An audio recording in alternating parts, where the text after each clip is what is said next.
Sikh community ने करतारपुर पर भारत के पानी छोड़ने को आपी जाहिरियत करार दे दिया। सिखों की तंजीम के रहनुमा कुलविंदर सिंह चीमा के भारत की आपी जाहिरियत पर कड़ी तनकीद।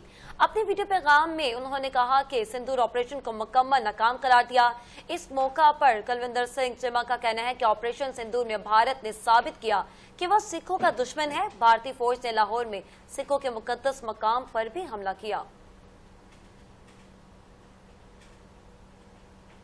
संदूर ऑपरेशन इंडिया ने शुरू किया जो कि एक पूरे का पूरा फेल सीगा जिहदे विच इंडिया की बहुत वड्डी हार हुई। पर भारत किस तरह सिखां नूं अपना दुश्मन मनदा आ, उस टाइम भी भारत ने सिखां दे गुरु घर दे उपर सिखां दे गुरुद्वारियां दे उपर अटैक किया। ननकाना साहब लाहौर दे विच पहले पातशाह जी दा गुरुद्वारा आ, ओदे उपर ड्रोन दे नाल इंडियन आर्मी ने हमला किया। थैंक्स आ पाकिस्तान आर्मी दा जिन्हां ने ओ हमला फेल कर दिता। उस तो बाद पंजाब दे गुरुद्वारियां दे उपर ड्रोन हमले भारत दी आर्मी ने भारत दी सरकार ने खुद कीते, ना पाकिस्तान दा लाया। सिर्फ सिखां दे नाल दुश्मनी, पंजाब दे नाल दुश्मनी। हुण अज एक नवां हमला सिखां दे गुरुद्वारे करतारपुर साहब ते होया, पानी दे नाल अटैक किया गया। भारत दी सरकार वालों सिखां दे गुरु धाम दे उपर पानी दे नाल अटैक किया गया। तुसीं तस्वीरां देख सकदे हो, गुरुद्वारे दे कमरिਆਂ ਦੇ ਵਿੱਚ ਵੀ 5-5 फुट तक पानी चल गया आ। अटैक दे कई रूप हो सकते आ, अटैक जरूरी नहीं अटैक टैंका तोपां नाल होना। एक टाइम सी 1984 ਦੇ ਵਿੱਚ ਦਰਬਾਰ ਸਾਹਿਬ ਤੇ इंडियन आर्मी ने इंडिया की सरकार ने टैंका तोपां ਦੇ ਨਾਲ अटैक किया सी।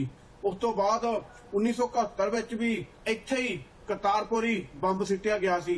ਹੁਣ ਲੇਟੈਸਟ ਹੀ ਨਨਕਾਣਾ ਸਾਹਿਬ ਡਰੋਨ ਦੇ ਨਾਲ ਹਮਲਾ ਕੀਤਾ ਗਿਆ ਤੇ ਹੁਣ ਜਾਣ ਬੁੱਝ ਕੇ ਕਰਤਾਰਪੁਰ ਸਾਈਡ ਪਾਣੀ ਛੱਡਿਆ ਗਿਆ। ਉਹਨਾਂ ਨੂੰ ਪਤਾ ਸੀ ਕਿ ਇੱਥੇ ਸਿੱਖਾਂ ਦਾ ਗੁਰਦੁਆਰਾ ਹੈਗਾ ਆ, ਇਸ ਸਾਈਡ ਪਾਣੀ ਨਾ ਛੱਡੀਏ, ਗੁਰਦੁਆਰੇ ਨੂੰ ਨੁਕਸਾਨ ਹੋ ਸਕਦਾ ਆ। ਪਰ ਫਿਰ ਵੀ ਭਾਰਤ ਨੇ ਪਾਣੀ ਛੱਡਿਆ ਜਿਹਦੇ ਨਾਲ ਗੁਰਦੁਆਰੇ ਨੂੰ ਨੁਕਸਾਨ ਹੋਇਆ, ਗੁਰਦੁਆਰੇ ਦੇ ਅੰਦਰ ਪਾਣੀ ਗਿਆ। ਇਹ ਇੱਕ ਪਾਣੀ ਦੇ ਨਾਲ ਅਟੈਕ ਕੀਤਾ ਗਿਆ ਆ। ਸਮਝਣ ਦੀ ਲੋੜ ਆ ਕਿ ਅਸੀਂ ਨਾ ਭਾਰਤੀ, ਨਾ ਹਿੰਦੁਸਤਾਨੀ, ਨਾ ਇੰਡੀਅਨ, ਇਹ ਸਾਡਾ ਦੇਸ਼ ਨਹੀਂ। ਬਾਰ-ਬਾਰ ਸਾਡੇ ਤੇ ਹਮਲੇ ਕਰਦਾ ਆ ਤੇ ਇਹਨਾਂ ਤੋਂ ਦੂਰ ਹੀ ਠੀਕ ਆ। ਆਪਣੇ ਦੇਸ਼ ਦੀ ਆਜ਼ਾਦੀ, ਖਾਲਿਸਤਾਨ ਦੀ ਆਜ਼ਾਦੀ ਵੱਲ ਚੱਲੋ।